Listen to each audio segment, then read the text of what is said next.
One of the various games to be played will be the Eagles off their mini bye following two losses between a Sunday and a Thursday. Most recently to the Giants. They go to Minnesota to take on the Vikings, who last played Miles Browns in London.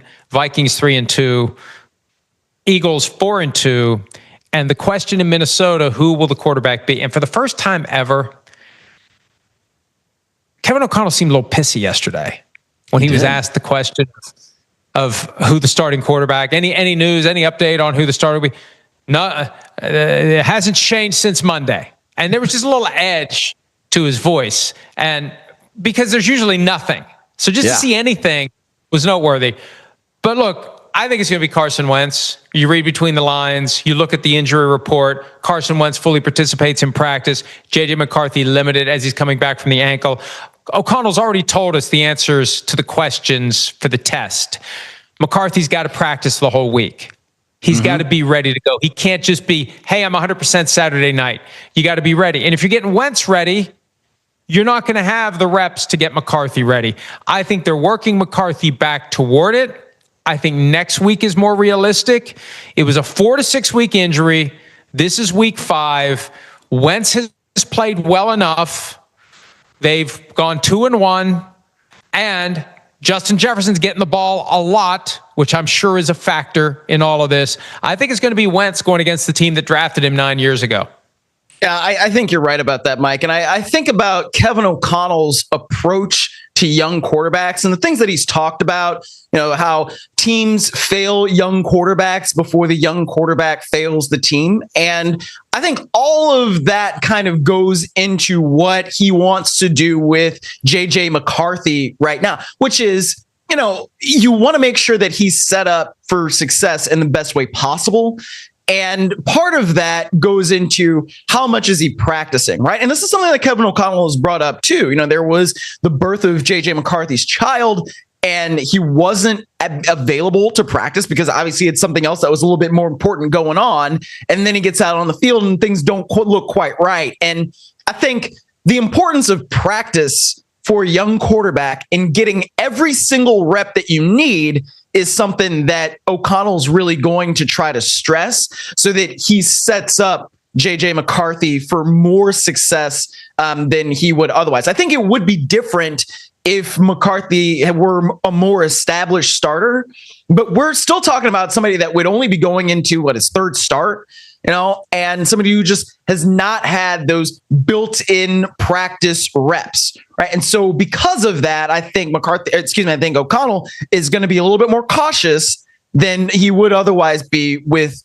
J.J. McCarthy, in part because Carson Wentz hasn't, peed down his leg too much, throughout the course of his starts. And if they don't come back and beat the Browns in that game in London, maybe it's a little bit different.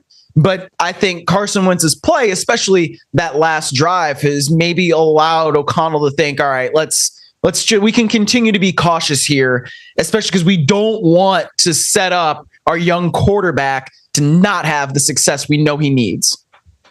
Yeah, the biggest challenge is to get him on board with it, to get him to understand he wants to play, obviously, but it's about winning. And Carson Wentz, impressive after he had the shoulder injury. When that game went to the half, I thought we were going to see undrafted rookie Max Brosmer the rest of the way. If only. Back came Wentz, and the Vikings pulled it off. So I think we're going to see Wentz in his 98th career start, 98th, and second against the Eagles. He started for the Commanders against the Eagles in 2022. Washington lost that game 24-8. So he's never beaten the Eagles. This will be his latest chance to do it if that's what happens. Buy or sell NFC playoff edition. Let's get to it because we got some other stuff we want to get to before we're out of time. The Vikings at 3-2. Yes, plus 205. No, minus 260. Do you think they make the playoffs? Yes or no? I feel like we need Sims here to go, but I'm going to say no. I'm going to say no. The division's too tough, and their quarterback position is too unstable. They may finish, Mike, 9-8, and that's not going to be enough to get into the playoffs. So I'm going to say no. First of all, it's not a dog howling at the moon. It's boo. It's much deeper. It's much deeper. Anyway, sorry to correct. Okay. Sorry. gigantic again. All right, I say no. And here's my analytics. You want some high-end analytics? The Vikings make the playoffs every other year. They made it last year. They ain't making it this year. Boom, analytics. Down go the Vikings. They're not making it. They're just not making it. The schedule's too difficult the rest of the way. They're too inconsistent. It's going to be win one, lose one, win one, lose one, and they're going to miss by like some stupid tiebreaker or, a game here or a game there. They're not going to make it. That's fine because they're not ready to compete at a high level anyway. Maybe next year. Bears 3-2 plus 250 yes, minus 320 no. Okay, I'm going to contradict myself. Same division. I'm going to say yes on the Bears. I'm going to tell you why. I think now this is rare. Sorry, Troy Aikman. I'm a Caleb Williams believer. I think he is. I think he's improving. I think he's figuring it out. There's a reason that guy was taken number 1 overall. It was not a mistake. Everybody saw him the same way, and he is. Even though the criticism has picked up, I think his play has picked up too. He's getting better all the time. He's very fast, very elusive. He's making some good throws. And I think that whole Troy Aikman thing is giving them organic, real, non-phony motivation moving forward. Caleb Williams said it himself the other day. What's up, Vikings Nation? It's your guy Victor here from Report Vikings, and I can't believe I'm even saying this, but there's a new trade rumor that's actually picking up steam, and it's wild because guess what? The Minnesota Vikings might be bringing back Kirk Cousins. Yeah, you heard that right. Kirk Cousins back in purple. I know. It sounds crazy at first, but let's really think about it for a second.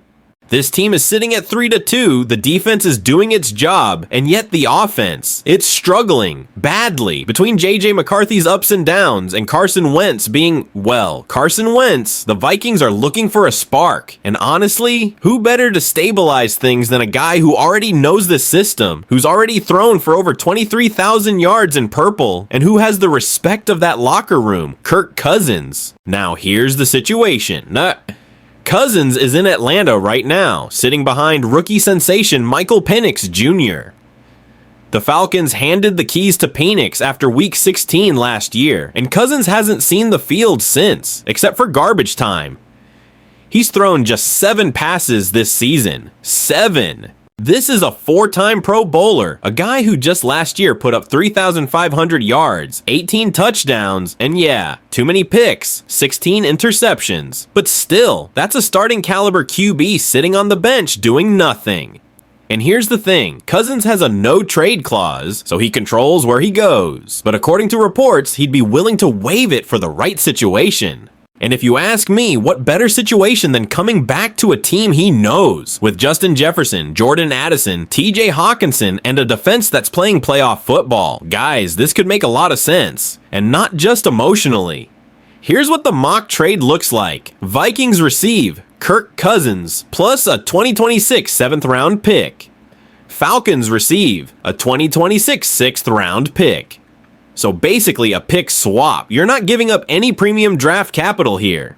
This is the definition of a low-risk, high-reward move. For Minnesota, this deal would mean instant stability. The offense right now ranks 25th in total yards and 27th in points per game. The run game hasn't found rhythm, and McCarthy's still learning how to read NFL defenses. Cousins might not be flashy, but he's efficient. He gets the ball to his playmakers. With Jefferson finally healthy and Addison starting to click, this move could light a fire under this offense, the same way it did back in 2019 when he led us to that playoff win in New Orleans. Now, from Atlanta's perspective, it's a win too. They're rolling with Penix Jr., and let's be honest, he's the guy. They're not benching him, so moving Cousins for a small draft upgrade is a way to clean up the cap and move forward. The tricky part is, of course, the contract. Cousins has a massive deal, and that's where it gets interesting. Both sides would have to agree on how to split that salary. Maybe the Falcons eat part of it, maybe the Vikings take on a chunk, but if both sides meet in the middle, this could actually work. Here's my take. If this happens, it's not just about nostalgia, it's about winning. We're not looking for a 5-year answer here. We're looking for someone who can keep this team afloat while McCarthy develops. And who better than the guy who's already been in this offense, who's already earned the respect of Jefferson, and who knows how to run a game plan under Kevin O'Connell. And just imagine it. Kirk Cousins walks back into US Bank Stadium, the crowd goes crazy, the offense starts moving the ball again, and suddenly the Vikings are right back in the playoff mix. I mean, come on, tell me that wouldn't give this team a boost. So let's talk, Vikings Nation. Would you actually want to see Kirk Cousins back in Minnesota? Do you think he could fix this offense, or are you done with that chapter for good?